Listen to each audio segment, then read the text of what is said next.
Здравейте, аз съм Камелия Зарова, човекът, който се интересува от природно лечение и ползвам съветите на Ивелина Желяскова, която е магистър-фармацевт. И днес, мили приятели, ние имаме тема за вас в нашата рубрика Ароматна аптека и тя е: защо да изберем качествените етерични масла. Иве, заповядай. Здравей, Ками. Да, това е много важно да знаем защо да изберем качествените масла, тъй като на пазара има много фирми, много компании, различни масла, различни цени и хората доста често могат да се объркат. А когато говорим за етерични масла, е важно наистина те да са качествени. Защо? Защото маслата имат висока бионаличност. Какво означава това? Това е когато едно активно вещество оказва своето действие върху нашето тяло. Тоест, интравенозните, когато ни поставят в вената инжекция с някакво лекарство, то бионаличността е 100%. За да ви стане ясно, нали, давам пример. 100% е бионаличността, защото директно активното вещество отива в кръвта. При маслата, етеричните, бионаличността е 85%, ако ние ги вдишваме, инхалираме или ги мажем по кожата, което означава, че те имат висока бионаличност и всичко това нещо, което слагаме, мажем и вдишваме като масло, трябва да бъде чисто, качествено, тъй като директно отива в кръвта и се освоява и оказва своето действие. Ако е качествено маслото, то ще окаже своят здравословен ефект. Ако обаче в него има примеси, химикали или някакви вредни съставки, пак ще достигне до кръвта 85%. Това е много висок процент и пак ще окаже само, че този път негативно действие. Затова е важно, тъй като имат висока бионаличност, това, което слагаме, наистина да сме сигурни, че е качествено, защото то така или иначе достига до нашата кръв и оказва своят ефект. А ние искаме ефекта да е здраво, нали, да ни доведе до здраве, а не да ни допълнително да ни натоварва.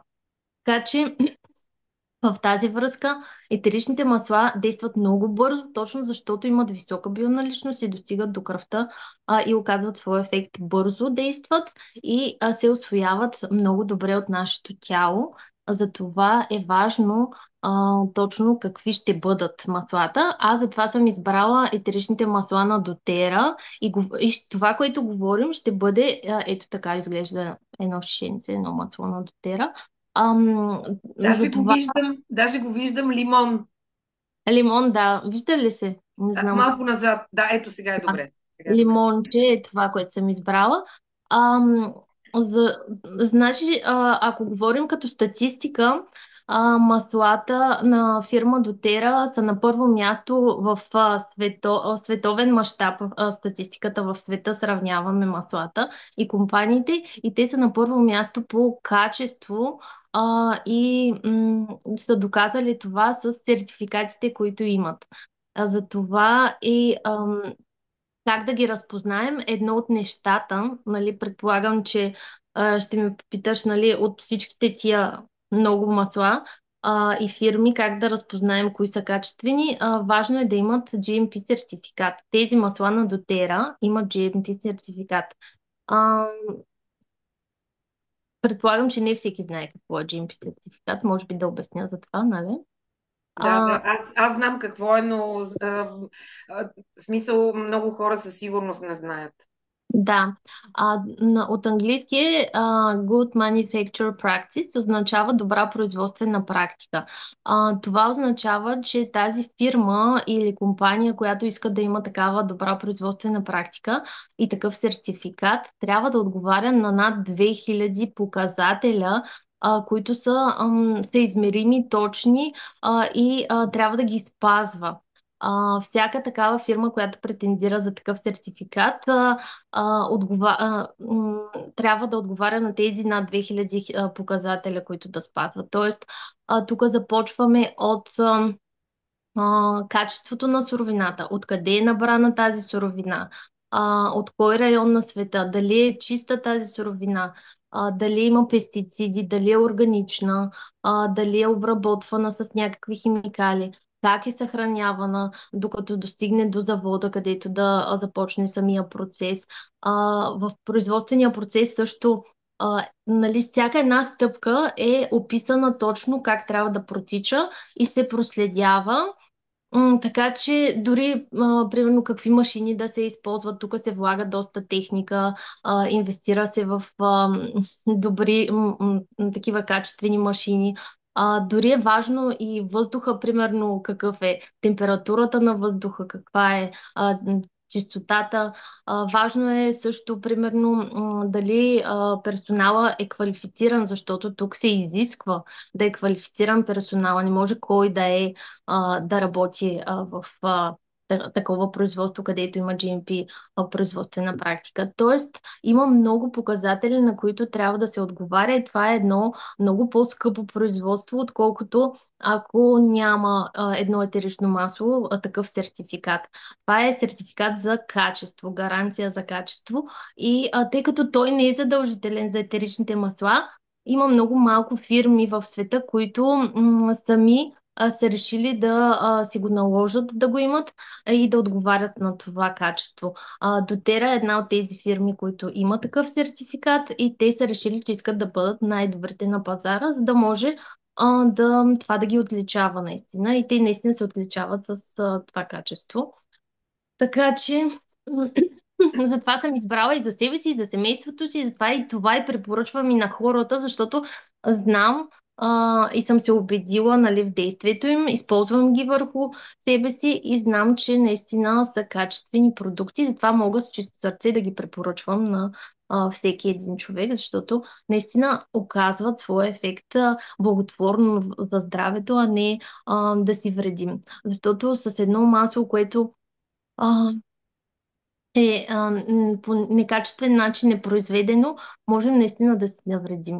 Аз даже бих казала, че по-добре, ако ще ползваме етерични масла, те да са хубави, качествени масла, като тези на дотера, единствено и само, а не примерно, ако ще, не да си намерим някакви такива ефтини масла, където нямат такъв GMP сертификат. Не препоръчвам да ползвате масла без GMP сертификат, защото там вече наистина не знаем какво имаме в шишенцето, което ползваме и наистина може да си навредим. По-хубаво изобщо да не ползвате етерични масла, нали, ако не са с такъв сертификат и ако не е гарантирано тяхното качество.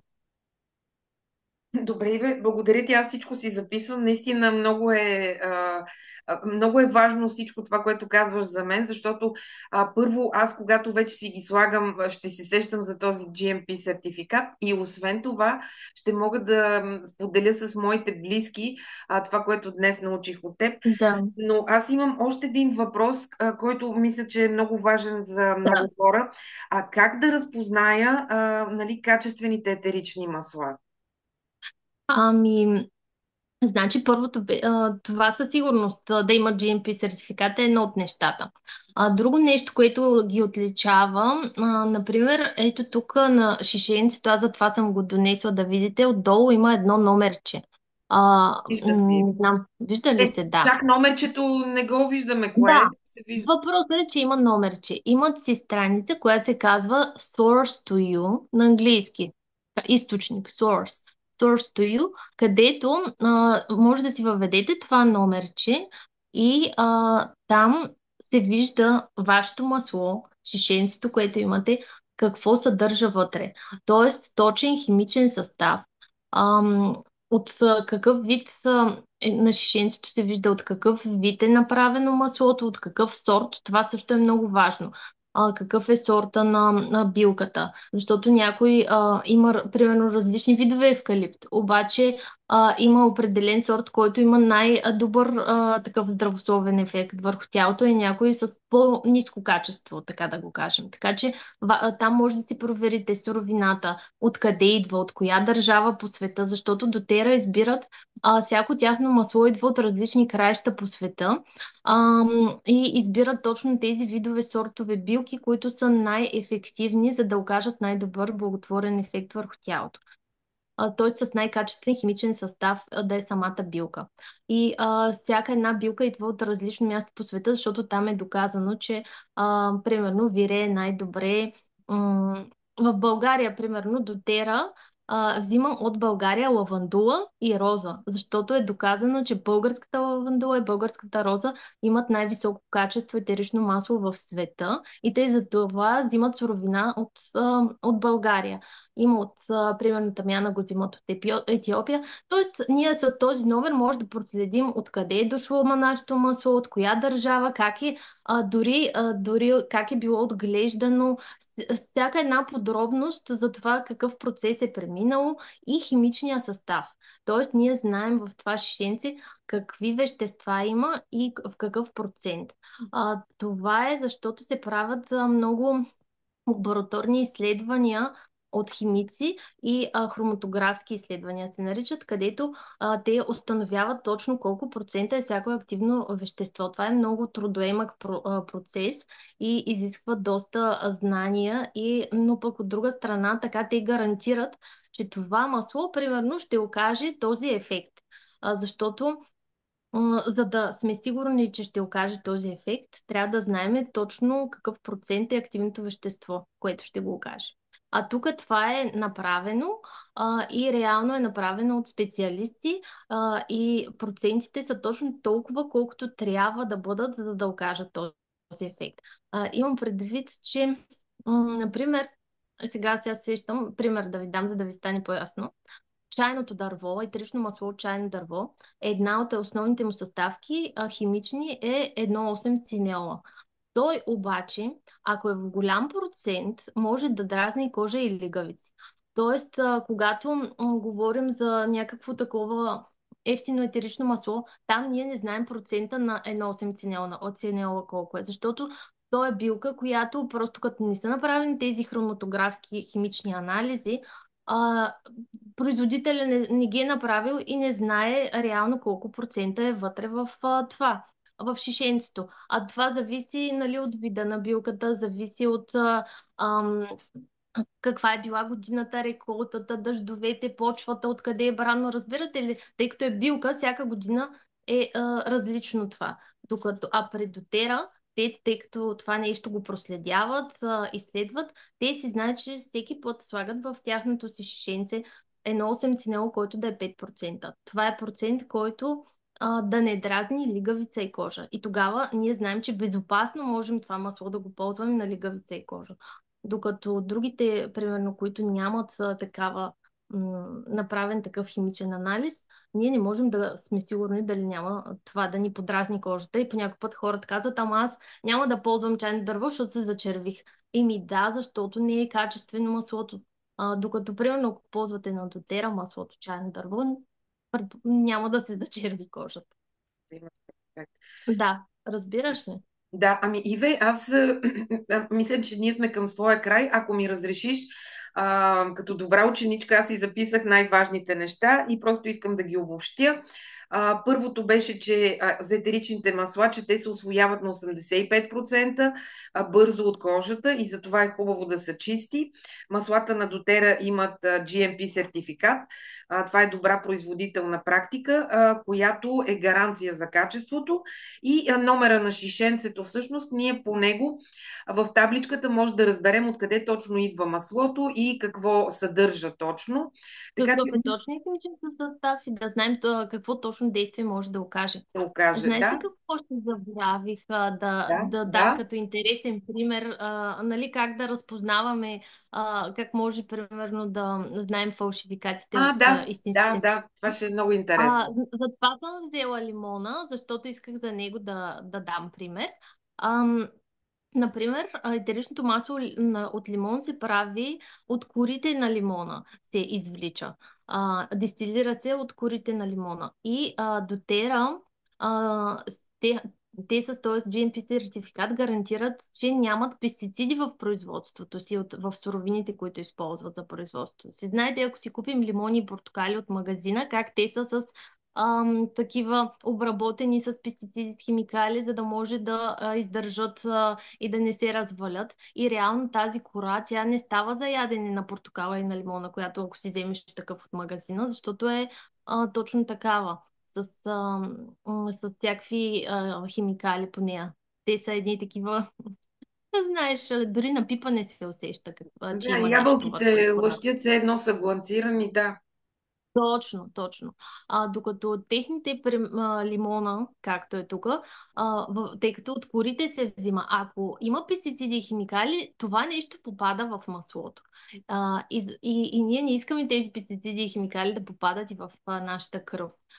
И реално те ще ни навредят. Така че едно масло, лимон, портокал, мандаринка, цитрусовите масла трябва задължително да са такива, които да са органични, без пестициди. А това тук е гарантирано, нали, в дотера, че всичките им продукти са без пестициди. И реално, примерно, тяхното масло, ако сега за лимона знам точната цена, това е 15 мл шишенце и е 32 лева цената му. А пък, примерно, ако отидете в някаква такава здравословен магазин, където да продават на някаква друга фирма масла, а там, примерно, ще видите за 10 лева етерично масло лимон.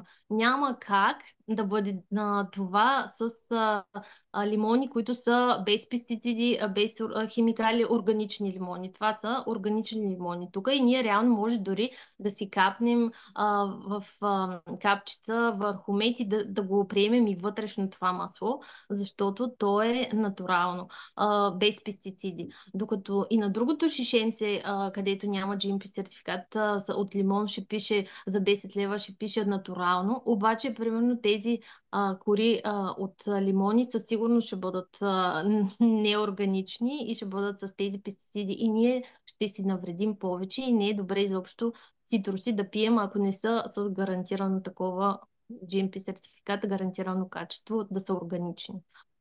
Така че по-добре наистина, ако не са на дотера, по-добре изобщо да не си купувате и да не си давате парите, дори и 10 лева. Просто няма смисъл, тъй като те ги извличат в другите фирми, корите от лимона, се извлича маслото от корите, но от отпадъчния продукт на корите с органични разтворители. Тези органични разтворители също остават в самия крайен продукт и реално ние получаваме и в шишенцето си органични разтворители, които те вредят на нашето тяло и не са полезни. Това е разликата между ефтините и скъпите масла. Ефтините се извличат чрез парна дестилация, но остатъчно добавят органични разтворители, за да извлекат по-голямо количество етерично масло и по този начин тези разтворители остават в органични, означава, това са химични вещества, които не искаме да си вкарваме допълнително в тялото. И затова не е добре, нали, да ползваме такива Не, по-ефтини масла, да, тъй нещо, като което не е те, проверено.